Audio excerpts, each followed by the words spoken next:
नमस्ते। और आज की इस गहन पड़ताल में आपका स्वागत है। आज हमारे पास कुछ स्रोत हैं जो एक बड़े दिलचस्प शीर्षक पर बात करते हैं, no rest for the wicked. ये नाम ऐसा है जो लगता है कई अलग अलग कहानियों की तरफ इशारा करता है। बिल्कुल। और यही बात इसे शुरू से ही रोचक बना देती है ना? एक ही टाइटल, लेकिन जो स्रोत हमारे हाथ लगे हैं उनसे साफ है कि हम कम से कम दो बिल्कुल अलग किताबों की बात कर रहे हैं। तो हाँ, पहले ये साफ करना जरूरी है कि कौन सी किताब क्या है, ताकि कोई कंफ्यूजन ना हो। हाँ, क्योंकि ये दोनों जॉनरा में भी बहुत अलग है और कहानी तो खैर पूरी ही अलग है। एक तो क्रेसली कोल की पैरानॉर्मल रोमांस है, उनकी इमॉर्टल्स आफ्टर डार्क सीरीज का हिस्सा। वो तो पूरी तरह से फैंटेसी वाली दुनिया है। और दूसरी वो है रेचल लुइस एडम्स का हाल ही में आया सस्पेंस थ्रिलर। ये एक छोटे रहस्यमयी अमेरिकी शहर की कहानी लगती है। तो आज हम कोशिश करेंगे कि इन स्रोतों से दोनों किताबों के मेन पॉइंट्स, कहानी, पात्र और जो भी रीडर रिएक्शन मिले हमें समझें। हाँ, मकसद यही है कि सुनने वालों को इन दोनों अलग-अलग कहानियों की एक साफ तस्वीर मिल सके। तो कहाँ से शुरू करें? क्रेसले कोल वाली दुनिया शायद ज्यादा पुरानी है ना? हाँ हाँ, वहीं से शुरू करते हैं। क्रेसली कोल की no rest for the wicked, ये उनकी बहुत जानी मानी सीरीज इमॉर्टल्स आफ्टर डार्क मतलब आईएडी का हिस्सा है। और जैसा आपने कहा, ये एक फैंटेसी रोमांस है। इसमें आपको मिलेंगे अलौकिक प्राणी, जुनून और सदियों पुराने झगड़े वगैरह। और इस जॉनर में अक्सर किरदार बहुत दमदार होते हैं, जिनके बीच टकराव भी होता है और जबरदस्त आकर्षण भी। यहाँ कौन है मेन कैरेक्टर्स? स्रोत बताते हैं कि कहानी दो ऐसे ही किरदारों के इर्द गिर्द घूमती है। एक तरफ है कैडरिन द कोल्ड हार्टेड। वो एक वॉल्क्यूरी है, मतलब नॉर्स माइथोलॉजी वाली वो शक्तिशाली योद्धा देवियां।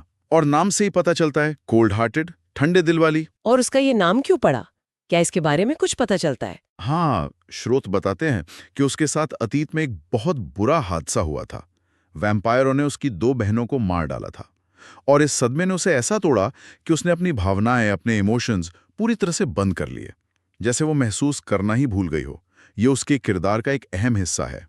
और दूसरा मुख्य पात्र जाहिर है कोई वैम्पायर ही होगा। बिल्कुल, वो है सेबेस्टियन रोथ। और उसके बारे में एक दिलचस्प बात यह है कि उसे वैम्पायर किसी दुश्मन ने नहीं, बल्कि उसके अपने ही भाइयों ने बनाया था। और वो इस जिंदगी से, इस अमर होने से नफरत करता है, बहुत दुख और अकेलेपन में जी रहा है। एक खास बात जो सूत्रों में मिली वो ये कि जब कैडरिन से मिलती है, तब वो असल में मरना चाहता है। वो इस अनचाही जिंदगी से छुटकारा पाना चाहता है। एक वॉल्क्यूरी जो वैम्पायरों से सख्त नफरत करती है और एक ऐसा वैम्पायर जो मरना चाहता है। बाप रे, ये तो शुरुआत ही काफी विस्फोटक लगती है। कहानी में और क्या खास है? एक बहुत ही अनोखी चीज है टैलिस्मैन्स हाई नाम की एक प्रतियोगिता। स्रोत इसे कुछ कुछ अमेजिंग रेस जैसा बताते हैं, पर यह सुपर नेचुरल दुनिया में होती है। इसमें होता यह है कि आपको दुनिया भर में घूमकर शक्तिशाली पुराने रेलिक्स और जादुई चीजें खोजनी होती हैं। ये सिर्फ रेस नहीं है, बल्कि इज्जत और ताकत की लड़ाई भी है। और कैडरिन के लिए इसका क्या मतलब है? वो क्यों हिस्सा ले रही है? उसके लिए बहुत पर्सनल है। जानकारी ये है कि वो इसे जीतने के लिए उतावली है। उसे उम्मीद है कि इनाम से वो अपनी मरी हुई बहनों की आत्माओं को शांति दिला पाएगी, या शायद अपने खोए परिवार को वापस पा सकेगी। और यहीं पर कहानी में रोमांस वाला एंगल आता है। इसी रेस के दौरान सेबेस्टियन, जिसे स्रोत कैडरिन का ब्लड ब्राइड मतलब किस्मत का साथी बताते हैं, उसके करीब आता है। ये फेटेड मेट्स वाला आइडिया इस जॉनर में काफी कॉमन है, लेकिन यहाँ इसे किरदारों की कॉम्प्लेक्स हिस्ट्री के साथ जोड़ा गया है। अच्छा, तो कहानी के कुछ मेन ट्विस्ट्स की बात करें बिना स्पॉइलर दिए।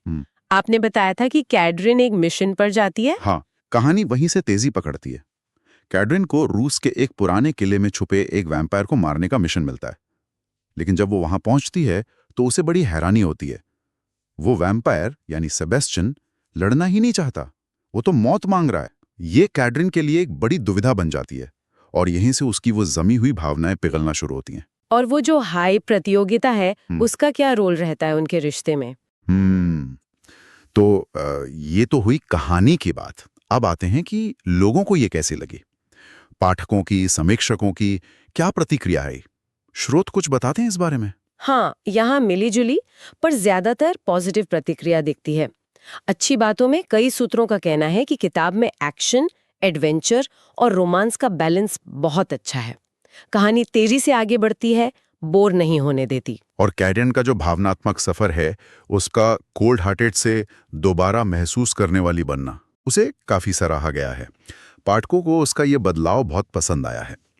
मतलब भावनाओं के शून्य से निकलकर प्यार, दुख, आकर्षण, इन सब जटिल चीजों को फिर से अपनाना। इसके अलावा वर्ल्ड बिल्डिंग भी अच्छी बताई गई है, जैसे वॉल्क्यूरी समाज के नियम क्या हैं, वैम्पायर दुनिया कैसी है, और वो हाई प्रतियोगिता के नियम वगैरह, सब काफी डिटेल में और अच्छे से बनाया गया है। और अंत के बारे में क्या कहा गया है? आपने बताया था सेबेस्टियन एक बड़ा फैसला लेता है। हाँ, बहुत से पाठकों ने अंत को एपिक कहा है, मतलब शानदार और भावनात्मक रूप से संतोषजनक। ऐसा लगता है कि किरदारों का सफर का जो अंत हुआ, उससे पाठक खुश थे। लेकिन क्या कुछ आलोचनाएं भी हैं? जाहिर है हर कहानी हर किसी को पसंद नहीं आती। बिल्कुल। कुछ पाठकों को लगा कि अंत शायद थोड़ा ज्यादा ही मीठा हो गया है। मतलब शायद चीजें उम्मीद से ज्यादा आसानी से सुलझ गईं। इससे कहानी की थोड़ी कड़वाहट या यथार्थता कम हो गई, ऐसा कुछ लोगों का मानना था। और क्या ये किताब उन लोगों को भी पसंद आ सकती है जिन्हें शायद इस सीरीज की पिछली किताबें पसंद ना आई हों? शायद नहीं। सूत्रों में ये बात भी है कि अगर किसी को आईआईडी सीरीज का जो एक सेट फॉर्मूला है, जैसे fated mates, intense romance, supernatural झगड़े, वो पहले पसंद नहीं आया, तो शायद ये किताब भी उन्हें ना जमे। ये उसी स्टाइल में है। एक और पॉइंट जो कुछ लोगों ने उठाया, वो था तेज रफ्तार शुरुआत। अच्छा, तेज शुरुआत में क्या दिक्कत हो सकती है? कुछ का मानना था कि कहानी इतनी तेजी से शुरू होती है कि उन्हें किरदारों से इमोशनली कनेक्ट होने का पूरा टाइम नहीं मिला। वो चाहते थे कि किरदारों की बैक स्टोरी और भावनाओं को समझने के लिए थोड़ी और धीमी शुरुआत होती। तो कुल मिलाकर क्रेसले कोल की ये किताब उन पाठकों के लिए है जो पैरानॉर्मल रोमांस पसंद करते हैं, जिन्हें मजबूत किरदारों के इमोशनल उतार चढ़ाव, एक्शन और एक अच्छी खासी फैंटेसी दुनिया में दिलचस्पी है। हाँ बिल्कुल। लेकिन अगर कोई बहुत ज्यादा हैप्पी एंडिंग से परहेज करता है, या जिन्हें किरदारों से धीरे धीरे जुड़ना पसंद है, उन्हें शायद ये उतरी ना भाए। पर अपने जॉनर के फैंस के लिए ये एक मजबूत किताब लगती है। चलिए अब इस फैंटेसी की दुनिया से बाहर निकलते हैं और एक बिल्कुल अलग माहौल में चलते हैं। दूसरी किताब, जिसका शीर्षक भी no rest for the wicked है, वो रेचल लुइस एडम्स की है। ये उनकी पहली किताब है और हाल ही में आई है। हाँ, और ये जमीन आसमान का फर्क है। ये एक सस्पेंस थ्रिलर है। कहानी विस्कॉन्सिन के एक छोटे काल्पनिक शहर लिटिल हॉर्टन में सेट है। सूत्रों में एक दिलचस्प बात बताई गई है कि ये शहर अपने बड़े हैलोवीन उत्सवों के लिए जाना जाता है। जाहिर है ये कहानी के माहौल में एक रहस्यमयी और शायद थोड़ी डरावनी सी परत जुड़ता होगा। और यहाँ की मुख्य पात्र कौन है? वो है डोलोरेस हॉथॉर्न। वो एक फोरेंसिक पैथोलॉजिस्ट है, मतलब जो विज्ञान की मदद से मौत के कारणों की जांच करते हैं। कहानी का सेटअप ये है कि वो करीब 20 साल पहले अपना ये होम टाउन छोड़ के चली गई थी। कहानी तब शुरू होती है जब उसे खबर मिलती है कि उसके पिता, जो शहर के पूर्व मेयर और अमेरिकी सीनेटर भी रह चुके हैं, अचानक लापता हो गए हैं। पिता का लापता होना, और वो भी एक पूर्व सीनेटर, ये तो अपने आप में ही काफी रहस्यमयी है। और रहस्य और गहरा होता है एक चेतावनी से। उनके गायब होने से ठीक पहले उनकी आखिरी रिकॉर्डेड बात थी, किसी पर भरोसा मत करना। ओह। ये सुनते ही डोलोरेस को उस शहर लौटना पड़ता है जो उसे वो पीछे छोड़ आई थी। अब उसे न सिर्फ अपने पिता को ढूंढना है, बल्कि अपने परिवार के पुराने राज, शहर के लोगों के छुपे हुए चेहरे और शायद किसी बड़ी साजिश का भी सामना करना है। ये तो क्लासिक थ्रिलर वाला सेटअप लग रहा है। और क्योंकि ये नई लेखिका की पहली किताब है, शुरुआती प्रतिक्रिया कैसी है? काफी अच्छी लग रही है, सच कहूं तो। सूत्रों के अनुसार इसे एज ऑफ योर सीट बताया गया है। मतलब कैसी कहानी जो आपको सीट से बांधे रखे। लाइब्रेरी जर्नल जैसी जानी मानी पत्रिका ने भी इसके सधे हुए लेखन, अच्छे कैरेक्टर डेवलपमेंट और सही टाइम पर आने वाले ट्विस्ट की तारीफ की है। और कोई खास कमेंट जो ध्यान खींचता हो? हाँ, बुक पेज का एक कमेंट काफी ड्रामेटिक है। उन्होंने से एक मौलिक कहानी जिसमें ऐसा ट्विस्ट है जो पेट में चाकू लगने जैसा महसूस हो। मतलब एक ऐसा मोड़ जो पाठक को एकदम चौंका दे और गहरा असर छोड़े। वाह, ये तो सुनने में ही रोमांचक लग रहा है। और किस तरह के पाठकों को ये ज्यादा पसंद आ सकती है? बुकलिस्ट का मानना है कि ये उन लोगों के लिए बढ़िया है जिन्हें छोटे शहरों वाले क्राइम थ्रिलर्स पसंद है। आप जानते हैं ना, वो वाला माहौल जहां लगता है सब एक दूसरे को जानते हैं, पर असल में हर किसी के पास कुछ ना कुछ छुपाने को होता है। और जिन पाठकों को थोड़ी गॉथिक, मतलब थोड़ी डार्क, रहस्यमयी, हल्की सी डरावनी शैली पसंद है, उन्हें भी ये अपील कर सकती है। ये वाकई दिलचस्प है कि एक ही टाइटल कितनी अलग-अलग कहानियों को अपने अंदर समेट सकता है।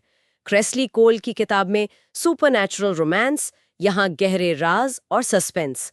क्या सूत्रों में इस नई किताब की कुछ संभावित चुनौतियों का भी जिक्र है, क्योंकि ये नई है? हाँ, कुछ अंदाजे लगाए गए हैं। क्योंकि ये नहीं है तो अभी बहुत ज़्यादा रीडर रिव्यू तो नहीं है।